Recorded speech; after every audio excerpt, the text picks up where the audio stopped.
What's up, everybody? George, the Disney Italiano, coming to you once again at Universal Studios Hollywood. I got my boy OG, and for the first time on Citrico Central, Jay Sherer. I'm here. So we're hanging out for the day, and this is your first time back to Universal in how long? Like almost 40 years. I came here when I was like 5 years old, and this is the first time that I've been back. And I have to say, it's pretty awesome. I like it a lot, and it's even better being here with the Orange Grove 55 crew, to be honest. So thanks for inviting me, and thanks for hanging out with me at Universal. Absolutely. I like to be the boom operator. Yes. Since we're at the studio park. Yes. I have the. Jay has to kick in his filmmaking skills. That's right. Well, and the cool thing about Universal, I think, for you as a filmmaker, is that this is a unique place where it really does tap into that. Oh yeah. You know, and I love that. Like we just got off the studio tour. Yep. And what was your experience with that? Because that was kind of cool to kind of see, like, a lot of people talk. No. You can't get that at Disney. No, you can't get that at Disney. I mean, the way that they've structured Universal Studios Hollywood, where you walk in on the red carpet, you walk into what looks like a film studio. There's the big. Is the statue out front supposed to be a director of some kind? Like who is it supposed to be? A specific director? Yeah. Okay. But it immerses you in this idea that you are on a film set. Yes. And so what's really cool about that is that when you do the tour, you see that you are on a film set. Yeah. So it's just further reiteration of the theming, which I think is really, really cool. And we're in the heart of Hollywood. Where else would you want to have a park like this? And you get the best of both worlds, because when we were on the studio tram, they had like 4 different productions going off in different locations, which was really cool. So the tour kind of got cut a little bit, but I still think it's really cool that, you know, while you're getting a tour of this rich history of Universal Studios, they're still producing, you know, films and television and content. But also, while you're on the tour, it takes you back to the rich history of like where Universal began with the classic monster films and Jaws and Back to the Future, and it's like it just takes you back, and you're like, not only am I going on a tour, not only am I in a theme park, not only am I in a working studio, but I'm literally on grounds of filmmaking history. Yep. Well, and this is the thing too, right? When it comes to Disneyland, and when it comes to Universal Studios Hollywood, we're not the biggest parks, right, in the country. Like Orlando crushes us with the size. Yeah. But we've had a lot of heart. Right? Yeah. Disneyland, I mean, we all know the heart. We're Disney people, right? Like, I mean, 1955, Walt Disney, that whole thing, we all know that. But even here at Universal, I mean, you can hear it now with the heart, with like that filmmaking element to it. Oh, dude. It just hits different. It's not just a typical theme park. Right. You know, so I love that about the California parks, where maybe we're not the biggest, Right. you know, acres wise, Right. but we do it different. You know. Yeah, and there's something to be said too for, I mean, the real estate in California is worth so much money that dedicating space to a theme park, even if it's less space, it's really meaningful, because the real estate itself is so expensive and sought after and all those kinds of things. And I think it's really good too to have a park that is dedicated to the studio mentality and bringing all of that in, because we have Disney's California Adventure, but this is like, no, this is the way that people work in California. Like, it is a lived experience. It's not trying to emulate anything. They're literally doing it. You know what I mean? It's kind of like Greg vs. Kendrick. I hate to bring this up all the time, but it's kind of like Greg vs. Kendrick, where Kendrick is the culture. Yeah. He's part of the culture. Yes. Drake imitated and is a fan of the culture. 100%. And that's like DC versus Hollywood, or Universal Hollywood, where Universal is the film. It is. Culture, you know? Yes. And DC is right.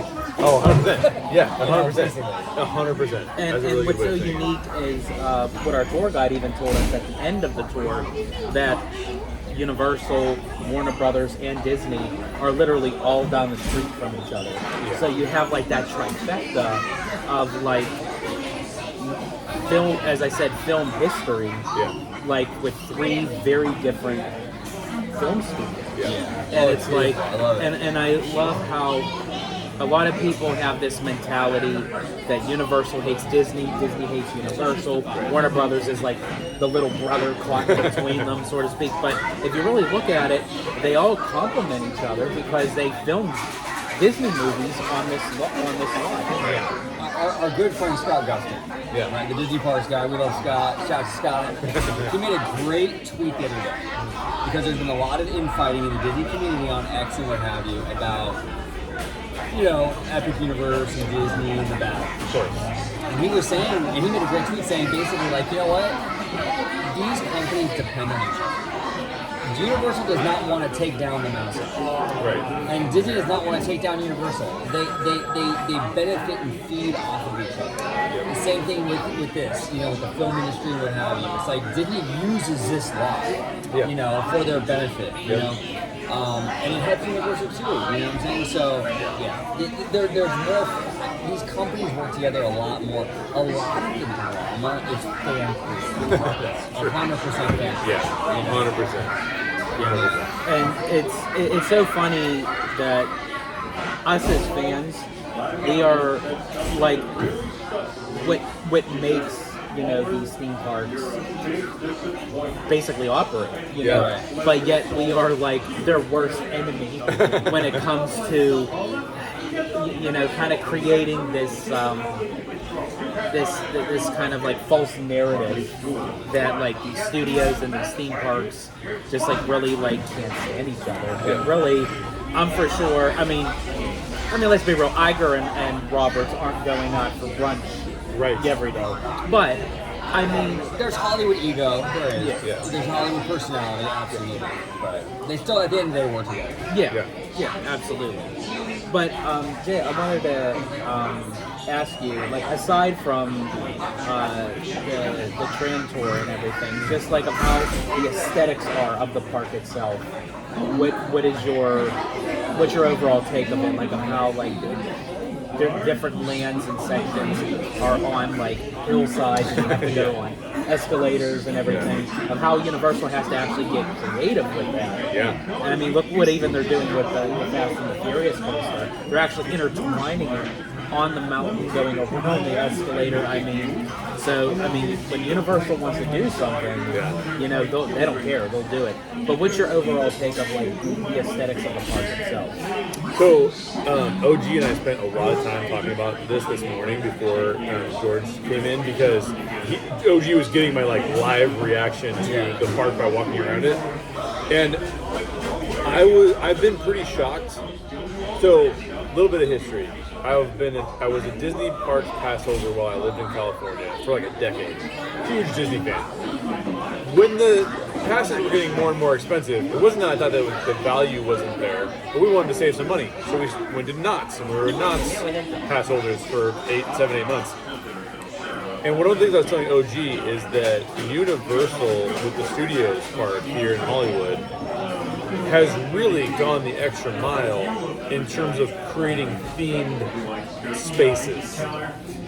That's true in Knott's, predominantly in the Ghost Town area.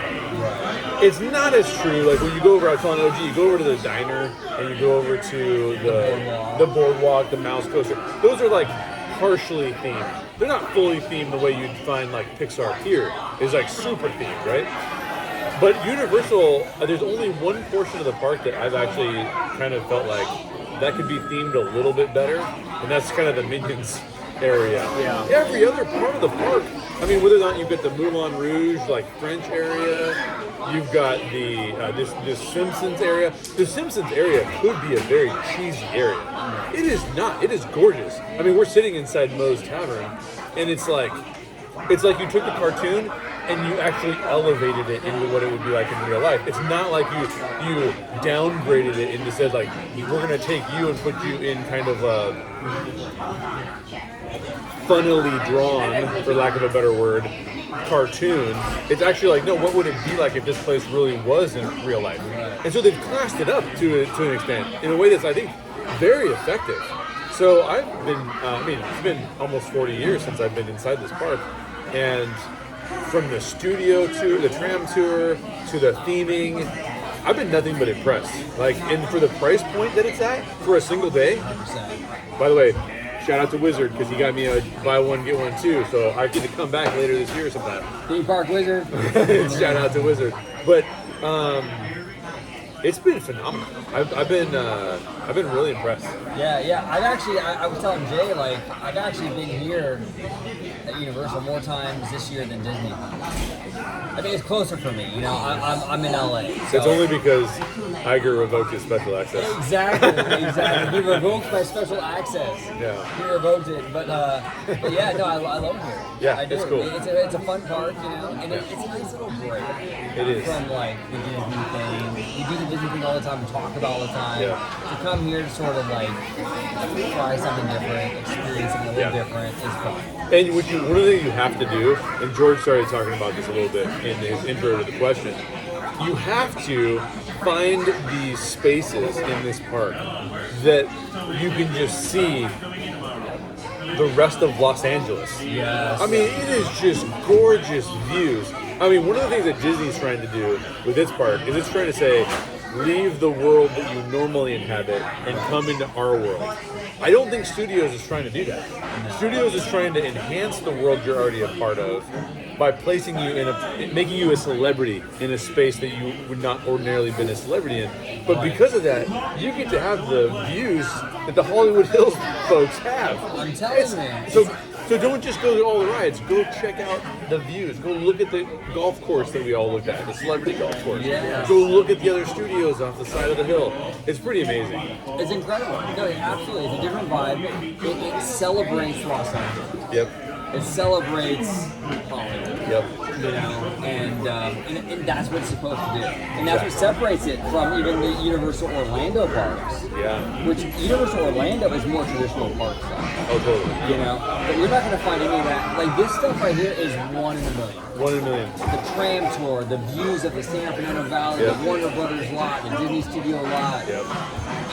It's amazing, you know. So The tram tour will probably go down as a highlight of the day. Right? Besides hanging out with these guys. Yeah. Because Well, vice versa. because it, like what OG is saying is true. There's no, you can go on the Warner Brothers tram tour and take you around and see the sets and stuff like that, but you're not in a theme park. It's not part of, hey, look, we've been having a theme park experience, and now I can go and look at where they're actively filming. I mean, Keke Palmer is here today. You know what I mean? Like, that's crazy. That's wild. Yeah. that's wild, yeah. Not to mention, you don't even know who else is here. Yeah. You know, I only knew that, Keke Palmer was here because the last time we went on the tram tour, they had the location that's up on the upper hill beyond the Jaws area. That's where they're filming a remake of The Burbs. That's what Keke Palmer is part of. So they had that blocked off again, so that's where they're filming. But then there were like 3 other locations that they were filming something. We don't know even what that is. Is it a television show? Is it a music video? Is it a movie? It could be a commercial. It could be anything. So we don't even know really who's here on any given day. But I like that because it gives us as the normies to kind of be interconnected with a celebrity's day. Like for us, we're like, we could say, oh, there's Kristen Bell, or oh, there's Tom Hanks, or there's Robert De Niro, what have you. But for them, it's just another day at the office. They're here to do their job, but we're here being entertained by what they're doing. Now, Jay, you brought up an interesting point when you walked in. When I first met you, you at the park, right? You were like, this park, Universal Hollywood, has more of a tourist vibe. Yes, it does. Compared to Disney, where like you go to Disney and everyone's head to toe Disney. They're very much like I've been here like 3 days this week. Yeah. Vibe, right? Yeah. But you don't get that here. No, you get, this feels, I was telling OG, this feels a lot more like the Florida parks, where there's the ratio of locals to visitors is far different. Disneyland has become so much a locals park that it's almost distracting, to be honest, because now I'm interacting with a populace that is not vacationers, it's insiders. And you know, it's the kind of thing where I feel like, well, let me tell you a couple of things I think are amazing. I'm not on my phone at all.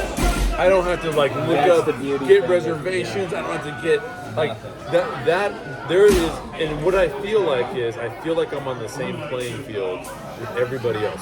Yeah. We're all hanging out. We're all having a good time. We're all tourists to an extent. I will say one thing though, to go back to the tram tour. I find it also inspirational as a filmmaker to see the sets that they actually use to film things. Yes. To get a little bit of behind the scenes of like, oh, they shot it that way. That's like educating me. I mean, this edutainment thing that Walt does a lot is actually present here as well. And it's that's just why surrounding the Walt studios. Disney, the Uncle Walt stuff. He took you behind the scenes. He took you as part of that process, and they're doing it here at Universal. Yeah, they're doing it here, and it's amazing. But to your point, like you're right. Yeah, like right now we're not on a phone. Never mind. But no, I you know, absolutely, absolutely, you know. And it's nice to not. It's nice to feel like that I'm having the same experience that everybody's having. I'm not having a lesser experience because I have an annual pass and figured out 90 days ago that I needed a reservation at Lamplight Lounge, Do right? you think that's a main draw why a lot of people, like internationally and not just locals, are coming here because of that point? Like, what do you think is like the main draw? Because if you look at Disneyland and Universal side by side, particularly Disneyland and Universal Hollywood, there's more stuff to do in Disneyland as far as like for someone to say, oh, there's more rides, there's more, you know, but what is making the draw more people to come here as opposed to say, you know what, now let's skip out on Disney for the day. So, okay, so I want to turn this question back on you guys too, but here's my take on it. I feel like the draw for this park, and this is why I think this park has not been as popular as Disney has in, let's say, the last 20 years, is that the draw for this park is to say, I kind of want to see what the Hollywood experience is like. Now, that experience, let's be clear, has gone way downhill. Being here now, I'm actually seeing it pick up again a little bit. But we've seen productions leaving Los Angeles. We've seen productions going to Georgia. We've seen productions going to New Mexico. We've seen productions going to Texas most recently. I think that this park is sort of like the experience you want to have when you come to Hollywood. I don't think that Disney is that. I think Disney is more of like I want to take my family somewhere where it's a safe environment. They can participate in storytelling. But here's the difference. I think that Disneyland's selling point is stronger. But I think Universal's experience, this as a visitor, is a little stronger than Disneyland's. Wow. My wife and I, when we come back now, since we're no longer annual pass holders, I want more of the Florida experience, which feels like I'm on vacation, which feels like this does. Yes. Disneyland feels like, oh man, I'm not a local anymore. Bummer. If I was a local, I'd know what reservations I should have. I could come back if I didn't get the reservation. I could come back another time and try to get a different reservation. Right. That now is so competitive. It feels like a club and you ain't in it. That's exactly what it feels like. And this doesn't feel like that. And this feels like I'm screening my short film here this week. And so Josh Taylor, Modern Mouse, we're going to the Academy Museum tomorrow. It feels like I'm coming to Hollywood to screen a film, and I'm part of it. I'm going to go to the Academy Museum. I'm seeing the actual sets where they're filming stuff. Keke Palmer's here. It feels like I might be able to be here doing that the next time I come out here. And that's not something you're going to get from Disney. No, you're not. No. You're not. Yeah, it feels, And that's the one thing I don't like about Disneyland, is that locals, culture, not that it's bad, but it's seeped in too much. That's exactly it's it. excessive. That's exactly it. You know, this feels like more. Yeah, you should be sorry, George. It was a lot of your fault, bro. No, but I feel like here it's like you didn't feel like I see a lot of international. Even sitting here, it's a lot of international visitors. That's good to see. I like to see that. Yeah. You know what I'm saying? I like to see that. You would notice that too. I would notice that. Yeah, you know. And by the way, when you go to Disney and you see the same kind of people, they look a little lost, they look a little overwhelmed, they're trying to figure out what to do on their phone. You're not seeing that here at all. This is like a go with the flow kind of It thing. is. It's like, let's go here, let's do this. Yep. You don't really get that full like hustle and bustle, kind of like, oh my gosh, we got to cram all this in one day because we don't know when the next time we're going to come out. Yep. Or if you do, then it's like, okay, well now we're part of that secret Disney club. Yep. That it's like, oh, because I have a magic key and what have you. And sorry, folks, I have two. But Oh yeah, he's the Jay-Z of Disney Twitter, bro. Yeah, he got two. but there was also something that you told me on while we were on the tram, which I completely agree with you. When we were passing like the sound stages and everything, and you said, you know, that's what makes films so expensive nowadays because filmmakers go on location, you know, and they travel. They go rather than use a soundstage. And you said I would use that, and I said to you, I would give my left arm to if I was making a movie. I could practically do whatever I want in a soundstage.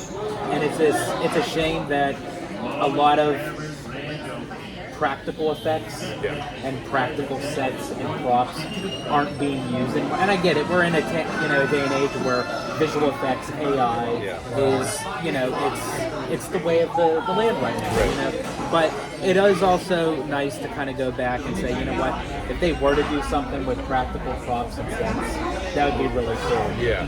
What does that mean to you as being a filmmaker? Well, part of it for me is I think sometimes film storytellers, especially with film, are going to kind of ping pong back and forth between wanting to be authentic. Oh, we want authentic filmmaking. We want to be there live. We want to make it guerrilla style. And then also kind of like this bigger budget, kind of bigger picture, kind of fantasy world that you're creating that doesn't really exist. Like a soundstage, they were showing us how there was a scene from a comedy. I can't remember the comedy. It was I think it was a Iron Man director. John Favreau movie. What was that? Couples Retreat. They built an entire pool setting that was filmed as it was outside, inside the soundstage, indoors. And I think shot that in January. Yeah, which is crazy. So I think that there's something to be said that there's almost like this chase for authenticity has somewhat made people forget about what authenticity really is, and it's really what the characters are experiencing, and it's what we are experiencing as the audience. And sometimes the manipulated way of getting there is actually better than the authentic way of getting there. That's not always true. But I love the fact that you can actually dream outside the box by going on the tram tour. Yes. Because you can actually look at it and go like, wait, they filmed that movie that I love on that lot? That's amazing. My imagination should be broader. And it's not even just mentioning one movie. They mentioned like 5. They said Couples Retreat, Back to the Future, Jurassic Park, all in that one soundstage. And it's like, wow, like you take a 1980s movie, a 1990s movie, and a 2000s movie, and yet they all had something in common. They were all filmed in that particular soundstage. And one thing that I'm really glad to see, and I've noticed like a trend, right? And for a while there, it was not really hip to sort of like film in LA. Totally. You know, like it was very much like on the things. And I think that like that LA pride sort of thing is sort of seeping back in. After the fires especially. Like we love our city. We love our people, right? hate to say it, but Ken Drinking. I think he brought LA back on the map, you know? And he brought that pride back, you know? Right. But there's a lot of elements to it, but I think that a lot of people now have a lot of pride living here. Yeah. And Newsom has also, to be fair, I've been critical of him in the past, but he's also done some stuff to sort of bring it back to California, which is good, but it is changing. Yeah. You know, unfortunately for a while there though, it was so attractive to do it outside of Hollywood. Well, I had a video on my channel saying I would never film in California again. And the reason for that was you can get tax credits and incentives to film in 49 states. But guess what? They won't give you one. Now, I may be exaggerating that. I haven't researched all 49 states. But LA kind of one has... place that you would think you would get those benefits. You don't get What them. about the 51st state? Shout out to Seymour Duck. We're coming to get you, Seymour. Kevin Seymour. But I think that I would love to see LA not be predatory against filmmakers, because I think LA has become very predatory against filmmakers. And there's actually a podcast going around that you can go listen to between Adam Scott and Rob Lowe. And Rob Lowe is talking about how they were basically like, he had a film that was going to be, or I can't remember, I think it was a TV show, that was going to be greenlit, and they said, we're not filming this in California. If you want to film it in New York, you can. You can film it basically anywhere, but we're not filming it in California. And it's little things that like people often don't think about. Like, we had a scene in our short film. We have a scene that takes place inside a car. Okay, the camera is inside the car. I mean, there is a mount we have on the side of the car at one point in time. But my point is that it is contained to the vehicle.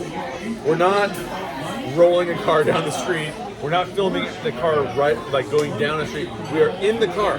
There's not even a shot. The only shot outside the car is when the car is pulling up to the motel that we film at. And in order for us to do that authentically and actually drive on the street in the middle of nowhere in Palmdale, we had to shut down a road and have a CHP officer on set at all times. And that was going to be like an extra $1,500 a day. And like $1,500 is a remarkable amount of money. So like, that's what I mean by predatory. This is nothing against the CHP, but it's like, yeah, we have lots of people that want to film in California. So you want to film there? We'll give you an officer, but it's going to be $1,500. Now, granted, a lot of people have done some irresponsible things in California, and they've cheated the rules. And I get it. They've got to have rules. But those are the kind of things that are why I use the word predatory. They know they can get away with it because you want to film here, and they'll just charge you like crazy. So I hope that they start to look at it as, we want to attract people here, we want to make it easy for people here, as opposed to, we're going to make it really difficult because we can. 100%. Because this is where Hollywood, this is the birthplace. So let's maintain it, you know what I'm saying? And you want to incentivize. You don't want to make so many hurdles. Yeah. Where you're basically pushing people away. You know? You want to make it as attractive as possible to film your 100%. You know? Yep. So, And I think this park inspires more people to want to do that. yeah. And that's cool. That's really, really cool. It's not often you get to go to a place and feel like you're both escaping, but also going to take something with you. Yes. And that's amazing. That is. Yeah. That's a great way of putting it, Jay. That's exactly how you feel here, because you're escaping, but at the same time you're learning. Yep. I'm learning about the filmmaking process. And you're becoming inspired. Yes, Yeah. it inspires you. And I mean, we're on the tram tour, and George turns to me and goes like, when you film your feature, I want to be on your set. You know what I mean? Like, that's the kind of thing. I just hit the microphone, so this is our ASMR over there. Yeah. But but that's like a shared experience of inspiration between people who paid to come here, and That's a pretty special thing you can't get very, very often. No, yeah, exactly. And that's where Universal Hollywood differentiates from Disney's Hollywood Studios in Florida. Yes. That's where it differentiates even from Totally agree with its sister park down in Orlando, Universal Orlando. Is they did film there, different shows like for the Disney Channel, and Universal Orlando filmed commercials and music videos and stuff like that as well. But the way that everything was aesthetically around it, Yeah. it never really immersed you to say, okay, this is where this was. This is what, you can go into Disney's Hollywood Studios right now, and you just see it as a theme park. Yeah. Oh, I'm going there to ride Tower of Terror. I'm going there to ride Rock and Roller Coaster. Right. There's never really anybody that goes in there to say, wow, this is where they filmed the new Mickey Mouse Club with Britney Spears and Justin Timberlake. I wish the building was still there. I know. Like they took all that done. The building for the Adventures of Alice in Wonderland. Man, that was my jam back in the day. Did you ever watch that on Disney Channel? Adventures in Wonderland? Okay. No. Yeah, that was a good show. Yeah, it was a really very, very, very early 90s. They had hip-hop, Tweedledee and Tweedledum. That's awesome. They raps, it was awesome. So like no one goes in there anymore to talk. But when you come here, it's like, oh, and I even pointed out to you on the tram when we were passing like the offices, and I said, Dwayne The Rock Johnson's office is here. And then I pointed to, oh, that one was Alfred Hitchcock. So it's like there's so much tied to this park that it's more than just a theme park. Where you even then said, down in Universal Orlando with Islands of Adventure, and even to what with Epic Universe, you basically just take a whole bunch of IP, throw it in the park. I'm not saying it's not good, I'm for sure it's going to be up, but it's like, okay, we'll call it a day. Where like with this, there's a lot of plot behind it, because it's an actual working movie.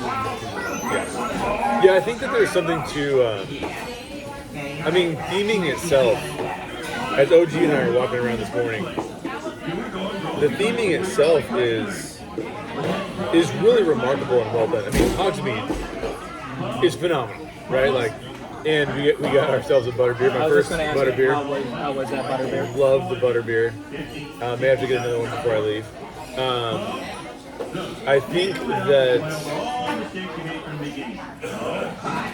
everything here is meant to make you feel like you are part of the filmmaking process or part of the Hollywood experience. I think that when you talk about Islands of Adventure and when you compare because in my opinion Disney has always been the best at theming things, and I think that Universal is starting to catch up actually. But the thing I was talking to OG about, and I have not been to Epic Universe, and I probably won't go to Epic Universe for a really long time, but like Celestial Park means nothing to me, right? Monster movies, that means something to me. That's cool. That's really cool. And now to a certain generation, How to Train Your Dragon, that might matter to them a lot. But I feel like even when you have non-IP theming at Disney, it's still rooted in something that we all recognize.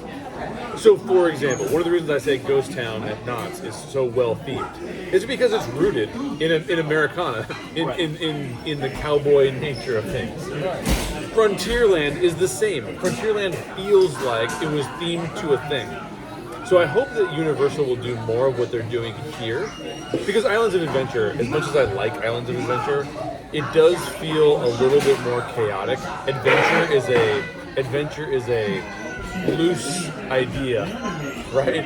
And California Adventure, I actually think suffers from this a little bit too, because once they remove the California theming, they've been trying to catch up on what else should we theme and how should we theme it. But this park is, literally. The only area of this park that I told OG was maybe a little bit lacking was the Minions. Every other area of this park is themed at a 10 out of 10 level. They've just nailed it. They've knocked it out of the park. The Wizarding World, the Mario stuff, all of it. And I haven't even been to the Mario stuff yet. Yeah, we gotta show Mario. I was just gonna ask, that was my next question. Yeah. What did you check out Super Nintendo World? George will be with me when we check out Nintendo for the first time. Nice. Because we just got here a little bit before George. Yeah. And so we were LA walking traffic. around. Yeah. It's part of the experience, though. Yeah. If you're going to come to LA, you got to experience the traffic. Yeah. But yeah, I mean, when you guys who have been here more often than I have, and are coming back frequently, what is it about this park that like inspires you to come back another time? Yeah, for me, it's kind of just like for one, it's closer to moving here. Yeah. So out the gate, that's in LA, in California, that's a huge plus. Yeah. Because the traffic and all that isn't really as much of an issue for me personally. Also, it's kind of just a more fun vibe here, in my opinion, because like you were saying, you don't have that on the phone, like locals kind of thing. I think come here and kind of have the vibe is better. Yeah. The on the phone thing cannot be overstated how obnoxious that is. Yeah. I have not looked at my phone besides wondering if I need to communicate with one of these two guys the entire time I've been here, and I don't feel like I'm missing out on anything. Which that's the sad, ironic thing was because Disney was always about that. Yes. They wanted to keep people off their phones. Right. Now it's like they're encouraging them to use their phones. And it's like whether you're mobile ordering or you're doing merchandise checkout, in the stores, you're checking wait times for the attractions, you're purchasing Lightning Lane. Yeah. It's just like you need a manual for all this stuff, especially for people that never done it before. I feel bad for like the older generation that may not have an iPhone or a smartphone, Android or whatever. I know some people that have that classic candy bar flip phone or slide phone. It's like, how do they even make do if they wanted to go to a Disney park? I have no idea. No idea. But you can do it here. That's the beauty. It's a better, more laid-back experience. More chill. Yep. For me, it's closer to home. That's a big plus. And I feel like you can kind of, and no offense to Disney folks, because I still am Disney biased, but just in I am too, for comparison. the record. I am too. But I feel like that you can feel a little bit more lax with your personality here. Like you don't have to worry. I mean, obviously you still want to be respectful, Sure. but I mean, you don't have to have that sweet, sugary cookie cutter way that Disney expects their guests when walking through their gates. I feel like Universal is a little bit more edgier, a little bit more risque when it comes to that, and I like it. Yeah, it's a different energy. Very different energy. And I like that because I too prefer Disney, obviously. Like that's my heart. Like that's where my heart is. You know. But it's fun to sort of branch out and have that detox a little bit. Yes. Like I feel like sometimes you can have too much of everything. Oh, absolutely. Like OG likes to have his side piece. Side piece, yeah, exactly. Universal's my side piece, 100%. But like I feel like I've always used this example where it's like I love cheesecake, right? Yeah. But if I had that 3 times a day, I'd be in some trouble. You know what I'm saying? Yeah. So it's like with Disney, the same thing. Like I love it. Yep. But I don't want to overflow. Yeah. You have to sort of. Sometimes you appreciate something when there's a little bit of an absence. Absolutely. You know, if you're in it all the time, you don't really appreciate it as much. Yeah. And that's what I think part of the problem is that it feels like you're missing something with Disney if you're not always there in the modern day. Right. Because of how difficult reservations are, because you've got to be on your phone the whole time, there are expectations of you. It's almost like a job. Yeah. This isn't like a job at all. This feels like, let's just chill. We're gonna go grab some food probably soon because I'm getting hungry. But and I'm not thinking about like, do I have to mobile order it 3 hours in advance? Yeah. Like that's not a thing that's on my head, right? Like, exactly. we're just gonna go get some. And I think that's like my level of stress. Way down. Like Disneyland is stressful to me because I'm thinking to myself like, am I gonna get on the thing? If I don't get on the thing, am I gonna miss out? Oh yeah. Yeah. And there's like 1,000 rides at Disney. You know, so it's like there's that whole. It's overwhelming already. You look at the roster like, oh my gosh, look at all this stuff. Yeah, you know, another park across the way too on top of all this. Yep. But to be fair, if you don't have Lightning Lane, you're only able to get on 2. And that's the other thing, Express Pass. I don't think you've used Express yet, have you? No, I'm not. I didn't buy it. Okay, Express is phenomenal. I don't know how it is in Florida, but out here... Yeah. I had it in Florida, but I had it on a day where I didn't need it. There were like walk-on rides and I had bought it. I'm like, oh, this is a waste of money. But I do think that it is a great service if you're on a crowded day. Universal does it well because it literally keeps you in a separate individual line that walks you all the way up to for the ride. Where with Disney, it's a separate line and then it merges you into the regular line. Yeah. So like if you were to use a Lightning Lane, just to say on Indiana Jones, you're only bypassing the outdoor queue. Right. Once you get on that bridge, you're in the regular line again. Yeah, and the other thing that Disney makes a mistake of is Universal storage is a lot more for the special. So less people are in that system. So when you do pay, it's like there's less people in front of you. Like, you know, there's less people in that system. Well, Disney's just affordable enough where it's like... Let me run an analogy by you and see if you resonate with this. At Universal, it feels like you're paying to go into the upper class experience. Right. And that upper class experience is not supposed to be common. It's supposed to be differentiated. Right. At Disney, what they feel like is they feel like they're nickel and diming you to have a middle class experience. Right. But if you don't pay for it, you're in the lower class, and it's like bummer for you. You're assed out. Exactly. So it's not like you're buying. It's not like you're upgrading to a special experience. You're just trying to keep up with the Joneses to get to the normal experience. And that even goes the same route with Universal with HHN, Halloween Horror Nights. Right. Now we had a higher tier ticket, but I guarantee you that money was well worth it because literally we bypassed a 3-hour wait to get into one of the haunted houses. Oh, wow. That literally it took us literally right up to the line, where then they just started waving us in, and I'm like, wow, talk about express. And that's an incredible value. Oh yeah, Incredible value. Oh, incredible. I fell in love with HHN, which is weird to me. Because You did. I fell in love with HHN, and I don't care about Halloween. I don't care about it at all. It's not my holiday. I don't care about it. Yeah. And I prefer Disney. So already I'm going into this like, okay. Yeah. I loved it. I freaking loved it. I mean, it was such a fun thing. Out here in Hollywood, it's such a vibe. Like, it's such a party vibe. Oh, yeah. And people are having a good time, and they're getting scared. We're laughing at each other, getting scared, you know? Yeah. It was just so much fun. That really won me over. That's cool. And to the point where I'm like, you know what, I'm coming back next year. That's awesome. and now we'll also be able to experience Universal Fan Fest. So we'll see how that all goes, like operational wise, or That's like next week or something, right?